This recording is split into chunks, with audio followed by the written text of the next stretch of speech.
पूर्व महिला कांग्रेस राष्ट्रीय अध्यक्ष एवं पूर्व विधायक अनीता वर्मा ने भाजपा के बयानों का जवाब दिया है। हमीरपुर में पत्रकारों से बातचीत के दौरान अनीता वर्मा ने कहा कि हिमाचल के सांसदों को भी केंद्र सरकार के समक्ष हिमाचल की समस्याओं को रखना चाहिए। वहीं अनीता वर्मा ने कहा कि अगर आज जनता की पीड़ा को सांसद नहीं समझेंगे तो जनता कभी माफ नहीं करेगी। सुजानपुर होली उत्सव को लेकर अनीता वर्मा ने कहा कि सबसे पहले कटोच वंश के द्वारा होली उत्सव को शुरू किया गया था और आज के समय में पिछले 2 सालों में बेहतरीन काम हुआ है और अब सुजानपुर शहर को सुंदर बनाया गया है। उन्होंने कहा कि सुजानपुर शहर के सुंदर होने पर लोग इस बार होली मेले का खूब आनंद लेंगे। वहीं पूर्व विधायक अनीता वर्मा ने कहा कि हिमाचल के 4 लोकसभा सांसद और 2 राज्यसभा सांसदों को भी प्रदेश की जनता की पीड़ा होनी चाहिए। वर्मा ने कहा कि जब दिल्ली में कांग्रेस की सरकार होती थी तो हिमाचल के लिए करोड़ों रुपए की मदद के साथ साथ प्रोजेक्ट भी मिलते थे, लेकिन इस समय मोदी सरकार में हिमाचल के लिए कुछ नहीं मिल रहा है। अनीता वर्मा ने कहा कि विपक्ष के लोगों को केंद्र सरकार से मदद दिलाने के लिए मदद करनी चाहिए, ना कि बयानबाजी करने में व्यस्त रहना चाहिए। ये होली उत्सव जो है ये बहुत पुराना इसका इतिहास है। इसको सबसे पहले यहाँ पर लाया गया था, हमारे जो महाराज कटोच वंश के थे उन्होंने इसको यहाँ पे शुरू किया था। ऊपर जो टीरा में इनके किले थे, अगर आप वहां पे जाओ तो एक हौदी बनी हुई है, उसके अंदर रंग डाला जाता था, पानी डाला जाता था। फिर जो हमारे राजघराने के सारे थे वो नीचे आते थे चौगान में और वहां पर एक दूसरे को रंग लगाकर होली आम जनता के साथ खेली जाती थी। ये ऐसे होली उत्सव जो शुरू हुआ और वहां के राजा ने उस समय सांस्कृतिक कार्यक्रम लोगों के लिए रखे और बड़े बड़े कलाकार अलग अलग जगह से वहां पे आते थे। वो वहां पर अपना जो भी उनके पास हुनर था उसको दर्शाते थे और राजा से जो उनको मिलता था वो लेके वहां से बेशक शाबाशी या इनाम में पैसे जो भी मिलता था उसको लेके वो बड़े खुशी खुशी वहां से जाते थे। और यही परंपरा जो है कई सालों से आज तक निभाई गई है और इस परंपरा को आगे ले जाने के लिए सुजानपुर को सुंदर शहर बनाने की बड़ी कोशिश की गई। और मैं समझती हूँ कि अब जिस तरीके से सुजानपुर बहुत सुंदर बन गया है, इसका श्रेय मैं आज जो सरकार बैठी है उसको जरूर दूंगी, क्योंकि 2 साल में वहां पे मैंने बहुत परिवर्तन देखा।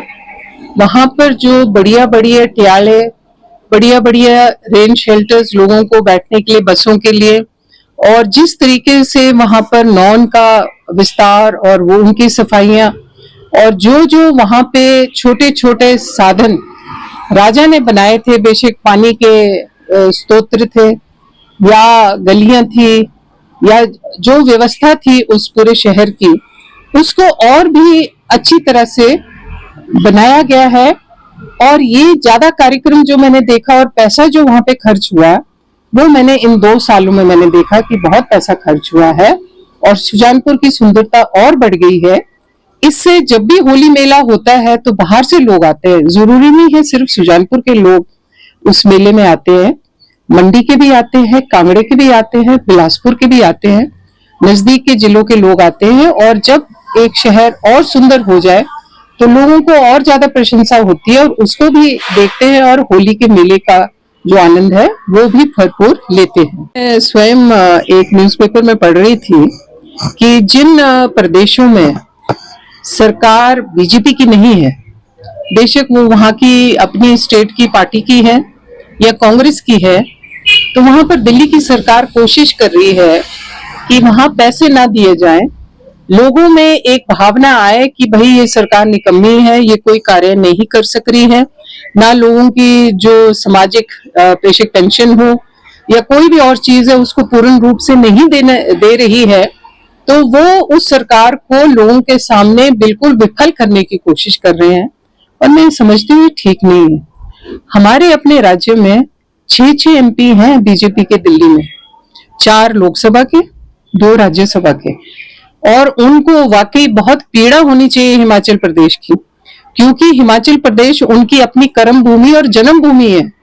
और आज अगर वो इस पीड़ा को नहीं समझेंगे तो लोग उनको माफ नहीं करेंगे कि जब हमने आपको इलेक्ट करके, बेशक वो राज्यसभा के तहत या लोकसभा के तहत भेजा है, तो आपका फर्ज है कि आर्थिक स्थिति अगर कमजोर हो रही है हिमाचल की, तो उसकी बात आप दिल्ली करें और वहां से पैसे लाएं ताकि ये राज्य और उभरे और आगे बढ़े। आपने अपने आप देखा है कि कई साल तो कांग्रेस सरकार थी और यहाँ पर बीजेपी की सरकारें आई, क्योंकि एक बार कांग्रेस आती है, एक बार बीजेपी आती है, लेकिन ऐसा कभी भी कांग्रेस ने नहीं किया कि जो आर्थिक किसी भी स्टेट का, खास करके हिमाचल का बनता था उनका अपना परसेंटेज, वो परसेंटेज पूर्ण रूप से दिल्ली में कांग्रेस की सरकार ने हिमाचल को भेजी, कोई मतभेद नहीं किया। और यहाँ तक कि यहाँ के प्रोजेक्ट्स बहुत अच्छे अच्छे, मनमोहन सिंह जो हमारे पहले प्राइम मिनिस्टर थे, उन्होंने दिए और पूर्ण रूप से वर्ल्ड बैंक का जो पैसा था इन प्रोजेक्ट्स के लिए उन्होंने हिमाचल प्रदेश के लिए दिया। ये अलग बात है, किसी भी प्रोजेक्ट को जमीन पर आना और उसका बनने में समय लगता है। तो मैं समझती हूँ इन लोगों को ये नहीं बोलना चाहिए, इन लोगों को इसकी जगह कोशिश करनी चाहिए, बेशक आपके जो एमएलए हैं हिमाचल प्रदेश में और एमपी सब मिलके जाएं दिल्ली में, फाइनेंस मिनिस्टर और प्राइम मिनिस्टर को मिलें और बोलें कि कई कई जगह हैं जहां पे किसी न किसी रूप से आपदाओं की वजह से या कोई और वजह से हिमाचल में दिक्कत आई है, उसका पूर्ण रूप से आप हमें सहयोग दें और साथ में आप कोई भी आर्थिक जो स्थिति है हिमाचल प्रदेश की उसको डगमगाने नहीं दें। 9 years ago, Super Magnet Group took the first humble step towards reinventing school education by establishing a school to cater the need for fastly changing scenario in education. With just 5 students, the journey started through culmination of 3 young minds, Engineer Shagundat, Mrs. Vatika Sood and Mr. Amit Kapil, has blossomed into a thriving educational group having more than 1000 students. At Super Magnet, we believe that our learners, they are not only children, but they are young adults and they are growing at a very fast rate. We are introducing AI as a part of our curriculum. Super Magnet has helped me to develop my collaboration skills, learning skills and refined set of abilities.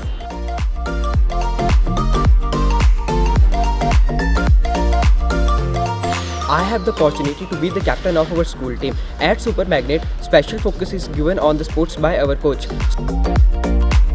We are creating the environment that will help and encourage our students who think out of the box. We are developing the learning techniques that will help our students to be the change makers and the leaders in the society. It's not just a school, but a family to all of us.